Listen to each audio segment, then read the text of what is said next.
Hello guys, in this video I'm showing you how you can block someone on your Discord app. So let's begin the video, but before getting started, here is some intro about our channel.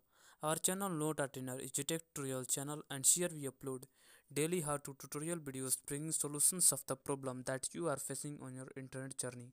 So you can join our community by subscribing and pressing the bell icon to get free access of our unlimited content of interesting and knowledgeable tech videos like this one. So let's jump into the video. So if you are on on your desktop, and if you want to block someone on your desktop, then what you need to do, you have to simply right click on someone's username on your Discord app in the desktop, and then you will be able to see the block option from the drop down menu there, and then you can simply tap on the block button, and then Discord will ask you that will you again want to block that person. Then you have to again tap on the block button to confirm. But if you want to block someone on your Discord app in phone, whether it is on the Android or iOS, you have to simply go to that person username, and then here you can see in the right side of the in the left side of the username, you can see that person's profile picture.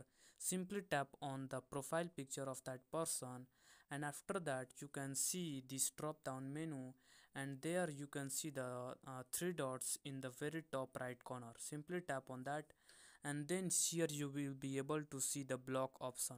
Simply tap on the block button to block that person, and now the user has been blocked. And here you can see the that message, or that a sticker is also removed. So that's how you can block someone on your Discord app. So if you block someone on your Discord app, or someone on Discord, they will be no longer be able to pin or tag you, and also if that person is in your friend list, they will be automatically removed. And if that person is want to simply send you any message, then they will be not be able to send you any direct message, and they will show an error message, and Discord will not be able to send that message. So that's how you can do that. So if you find this video helpful, you can subscribe to my channel, like this video, and share it with your friends. Now